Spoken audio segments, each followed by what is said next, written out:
so I wasn't totally happy with the book that I originally picked for my pumpkin patch, book with orange on the cover, so I decided to go onto Overdrive on my library and just browse around until I found a book with orange on the cover, and I found this one, The Falling in Love Montage.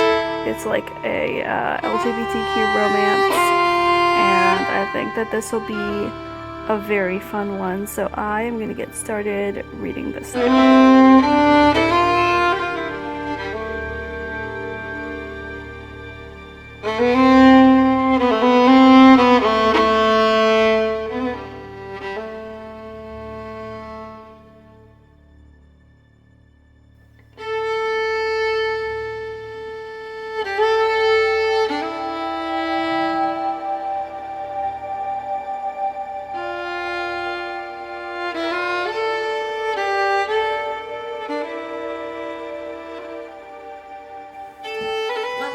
We've done it again. We have finished another readathon. The Tricker TBR Readathon by my beloved Sally is running out now. This video is actually filmed a couple of days early because I am going out of town starting tomorrow.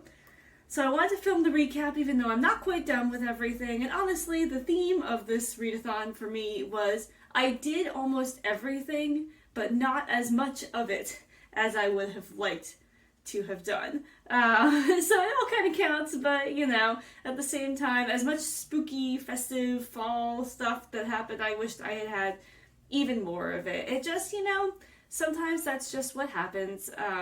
Last week was really caught up in preparations for my husband's family coming to visit, and then of course the rest of that week was taken up with them visiting, which was amazing. It's always so good to see them. They are like my own parents in a way, so I was really glad to see them. I'd missed them a lot, but it did take up time when I would have normally been like really hunkering down with the reading. And then, although I did have more time for the reading this month, there were also a lot of this week, there were also a lot of good things coming up that had to take up my time, and then preparing for this trip. So I'm looking forward. I have about a 5-hour flight happening tomorrow, and I'm looking forward to kind of digging in even more to some of the books that I'm reading. But without further ado, let's get into what I did for the Tricker TBR Readathon. Hi! Are you a spooky presence? Are you a spooky presence in the video? Ooh! Okay, bye. So the first prompt on the bingo board was Pumpkin Patch, which is the book with orange on the cover. As you already know from earlier in this video, I chose Ciara Smith's The Falling in Love Montage. Here's the cover right here. Lots of orange on that cover. And I chose this at random from the Overdrive selection at my library, and I thought it just might be fun to choose something random that I'd never heard of. And it's a LGBTQ romance, and it's very light and fun. You know, it's about a girl who's about to graduate from high school, and she's had a hard breakup and she doesn't want love, and then she meets this other girl and they have this arrangement, you know, to keep things super casual.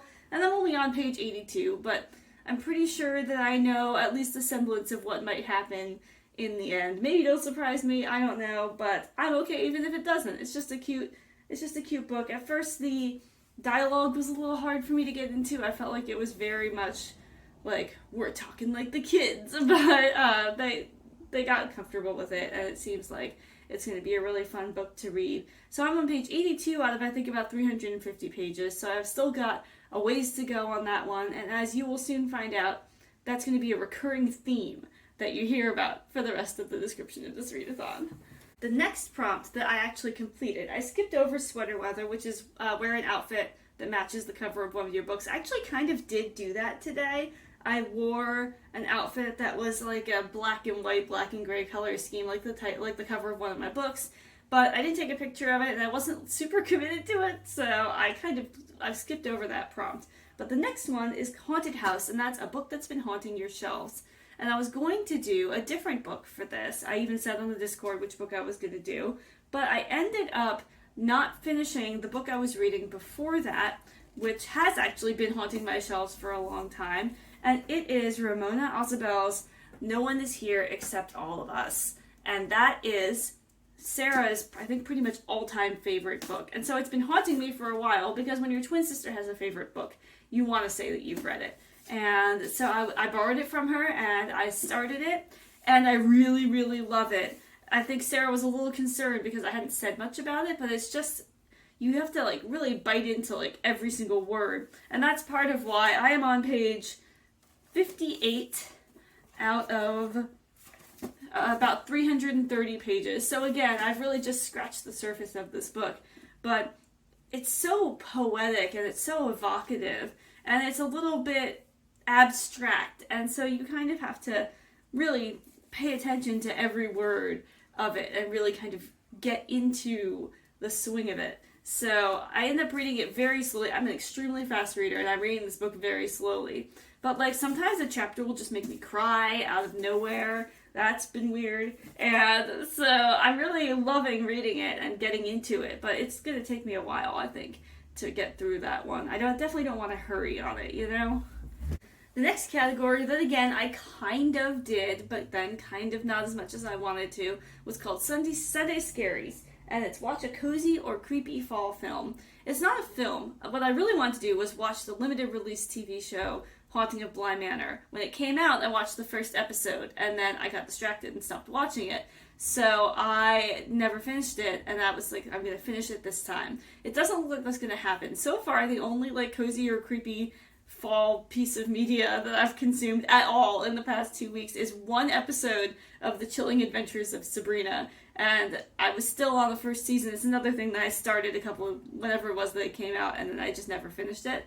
So far that's all that I've done. Maybe I will be able to watch something else. It just won't make it into this video. I do have HBO Max, and I know Over the Garden Wall is on there, and I found out Practical Magic is on there. I don't think I've ever seen Practical Magic, so that might be fun. But I'll already be on my trip by the time that happens. This video is going to go up on Monday in my absence, so I'll let people know on Discord if I end up watching a cozy or creepy fall film. But right now, it looks mostly like I watched one episode of The Chilling Adventures of Sabrina, and that's about as far as I got. So after this, there were a couple other categories that I haven't done yet, although I do hope to do one tonight. There's one called Fright Night, where you join a reading sprint, and I'm hoping to do a reading sprint tonight on the Discord. I think there might be other stuff also happening tonight. I'm not sure, but I could at least start a reading sprint and just be like reading by myself. I am hoping to get some reading done tonight. I would do a reading sprint while I'm on the plane, but it would have to be a 5-hour reading sprint because I don't have any internet connectivity, and that seems a little bit weird to set a reading sprint for 5 hours. I don't know if anybody would really be with me on that one. But that I am hoping to get that category done. Then the other category that I skipped over is what's it called? Cozy Corner, and it's show your autumnal reading setup. My reading setup doesn't really change from season to season. It's usually one of two spots. I guess one of three spots. One is my little reading nook over by the window, which it has the same throw pillows and blankets regardless of what season it is.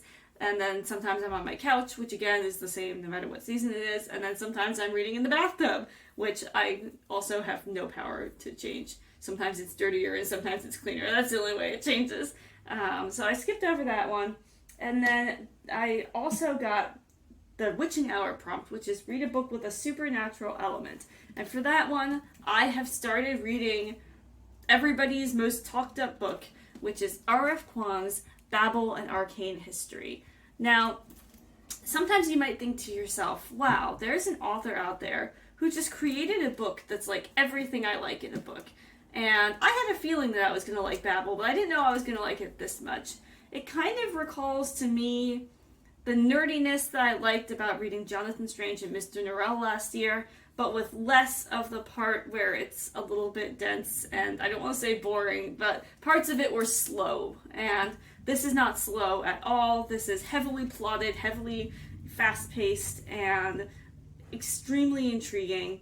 And it's like a magical school, but there's like alchemy in it, and also languages like linguistics and translation, and all of that stuff is stuff that I like. So this is really like hitting all the right places. This is what I'm planning to read. I'm on, let's see, page 91 out of 100 million, like 550 pages. This is going to be my main reading material on the plane tomorrow. Hopefully by the time I fly back on next Friday, I'll have finished it.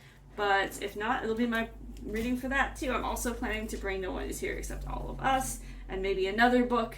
This is going to be a fairly chill vacation. It's more like go to a cabin in the woods and hang out. So I will have a lot of time for scenic reading. Maybe I can get a cozy autumnal reading set up and actually hit that other goal. But again, that would be on Discord. You won't see it in this video because I'm filming this and then I'm literally going to edit and upload the video and schedule it for Monday. So this is where we're at now.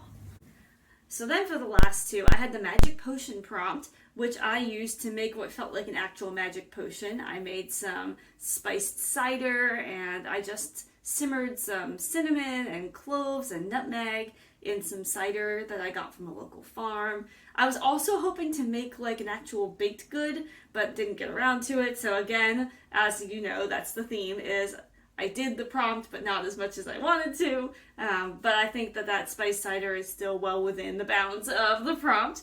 And then for the last prompt, it's called Friend or Foe, and it was read an unfamiliar genre or author. And then, again, I had another thing planned out for this, but it turned out that I was taking a long time to read another book I was still reading, which is called The Readers of Broken Wheel Recommend. And so I started this book. This was, again, just something I picked kind of randomly. It's, I believe, another romance. It's about someone who has this like pen pal relationship with there are two women. They have a pen pal relationship, and one of them lives in Sweden and one of them lives in this tiny town in the United States called Broken Wheel, where nothing ever happens basically. And so the woman who lives in Sweden decides to plan to visit this woman in this town, and when she comes, she finds out that the person has just died. And so there's like a little bit of this kind of like small town intrigue. She wasn't murdered. It sounds like she was sick. I haven't gotten like sorry if that's a spoiler. I haven't gotten very far into the book yet, so I don't think that that's a major spoiler. But so she wasn't like murdered. It's not like a mystery like that. But there's that kind of small town intrigue, and then it sounds like there's probably maybe a romance coming up somewhere, and then there's just like a lot of kind of small town stuff. It sounds like she does something with books. She used to work in a bookstore, so I'm wondering if that's going to come into play. Again, I'm not very far into it, so we'll really see what happens. And all of these are books. I've gotten to about the same place, about 20%, maybe a little less in Babel, but about 20% through all of the books. So I still have a long way to go. This readathon will continue spiritually for me long after it's actually physically over. So that's what I did for the Trick or TBR Readathon. Once again, I had an amazing time. I have started so many excellent books, and I'm so excited to continue them. I have some great library books coming up on the docket for November, and while I am getting new books out from the library, my main goal for November and December are to go back through my old reading vlogs and find all the TBRs and find all of the books from those TBRs that I haven't gotten around to yet, and maybe try to read them and be a completionist about the year. I can never resist still getting new books out from the library during that time. I always seem to pick up new books even as I'm trying desperately to get through my TBR for the year. So there will be some other things that sneak in that you haven't heard of yet, and there will be another video coming out probably around the end of November. I'm probably going to read a bunch in November and then do a TBR video for December based on whatever is left from that list, which I'm sure there will be plenty because I get sidetracked a lot. So I will follow up again with you in December or at the end of November to try to find out where we're at in terms of reading. And I hope you all had a great month of reading. If you did Trick or TBR, feel free to leave a comment and tell me what you read, and maybe I'll talk to you on Discord as well. And then no matter what, feel free to tell me what you read this month. Feel free to leave it in the comments, see if anybody else has read the same thing. And I will talk to you all soon. Bye!